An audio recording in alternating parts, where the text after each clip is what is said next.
Assalamualaikum warahmatullahi wabarakatuh. Perkenalkan, nama saya Nia Lestari, NPM 5021060 dari kelas 4B PGSD.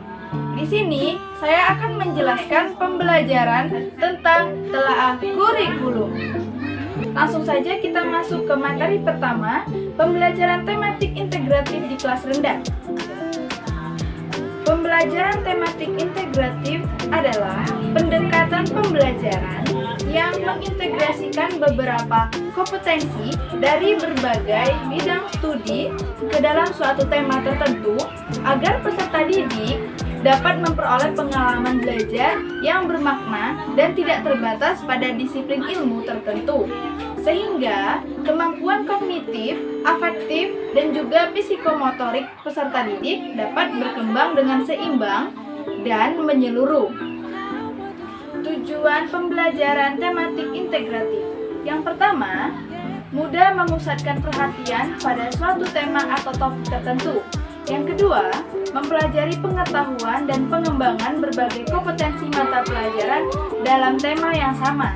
3. Memiliki pemahaman terhadap materi pelajaran lebih mendalam dan berkesan. Keempat, mengembangkan kompetensi berbahasa lebih baik dengan mengaitkan berbagai mata pelajaran lain dengan pengalaman pribadi siswa. Kemudian, kelebihan pembelajaran tematik integratif pada kelas rendah. Berikut kelebihan tematik integratif di kelas rendah. Yang pertama, dengan menggabungkan beberapa kompetensi dasar dan indikator serta isi mata pelajaran akan terjadi penghematan karena tumpahnya tindih materi dapat dikurangi bahkan dihilangkan.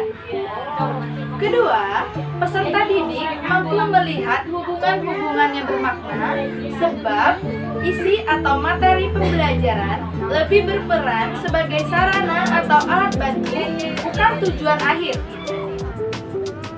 Kemudian, kelemahan pembelajaran tematik integratif pada kelas rendah.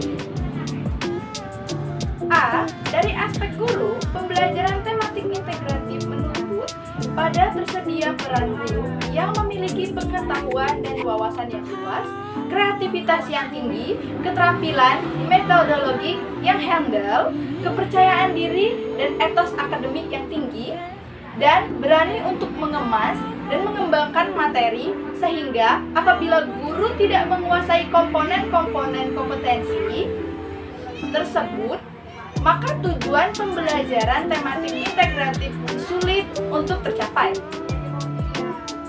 B. Dari aspek peserta didik, pembelajaran tematik termasuk memiliki peluang untuk mengembangkan kreativitas akademik yang menuntut kemampuan belajar peserta didik yang relatif, baik dalam aspek intelijensi maupun kreativitas. Hal tersebut karena model pembelajaran tematik menekankan pada pengembangan kemampuan analitik atau menjiwai, kemampuan asosiatif atau menghubung-hubungkan, dan kemampuan eksploratif dan elaboratif atau menemukan dan menggali.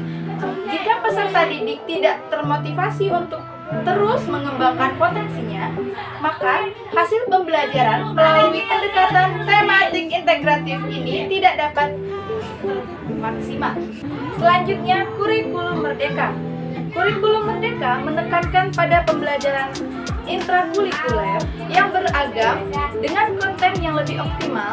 Dengan demikian, peserta didik memiliki waktu yang cukup panjang untuk mendalami materi dan menguatkan kompetensi mereka. Kurikulum merdeka juga memperkuat guru lebih leluasa memilih perangkat ajar sehingga pembelajaran bisa disesuaikan dengan kebutuhan dan minat peserta didik. Selain itu, mengalami perubahan dalam sistem pembelajaran mata pelajaran pada kurikulum merdeka juga berbeda. Nah, pada bab ini kita akan membahas apa saja mata pelajaran SD pada kurikulum merdeka. Itu saja yang dapat saya sampaikan. Lebih dan kurang mohon maaf. Kepada Allah saya mohon ampun. Saya akhiri. Wabillahi taufiq wal hidayah. Wassalamualaikum warahmatullahi wabarakatuh.